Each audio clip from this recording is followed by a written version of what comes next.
मुंबईतील new India cooperative बँकेवर reserve बँकेकडून निर्बंध. आर्थिक व्यवहार होत नसल्यामुळे बँकेच्या शाखेबाहेर ठेवीदारांची गर्दी.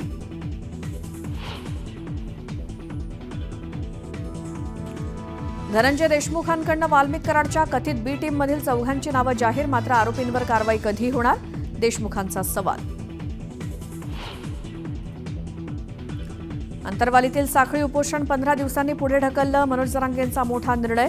सरकारकडून प्रयत्न होत असल्यामुळे आणखी वेळ दिल्याचं केलं स्पष्ट.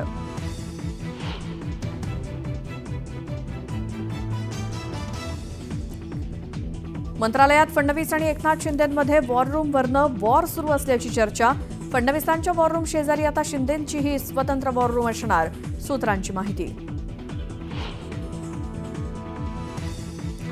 कोकणात ठाकरे गटाला मोठा धक्का. दापोलीतील 5 नगरसेवक शिवसेनेत करणार प्रवेश. योगेश कदमांच्या उपस्थितीत पक्षप्रवेश होण्याची शक्यता. त्यानंतर झालेल्या निवडणुकीत आमदार म्हणून योगेश कदम निवडून आले आणि राज्यमंत्री झाले.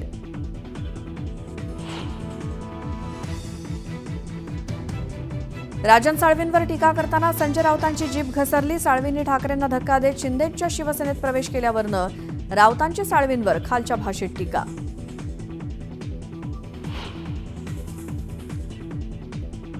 शरद पवारांनी एकनाथ शिंदेंचा सत्कार केला. हे महाराष्ट्राला रुचलेलं नाही. संजय राऊतांकडनं पुन्हा एकदा टीकास्त्र.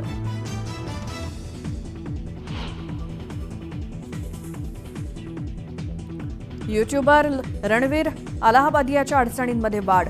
अलाहाबादियाच्या याचिकेवर तातडीनं सुनावणी घेण्यास सुप्रीम कोर्टाचा नकार. देशभर दाखल होत असलेल्या एफआयआरला याचिकेद्वारे दिलं होतं आव्हान. बरखास्त प्रोबेशनरी IAS अधिकारी पूजा खेडकरला सुप्रीम कोर्टाचा दिलासा. 18 मार्चपर्यंत अटक न करण्याच्या सूचना. पूजा खेडकरला दिलासा.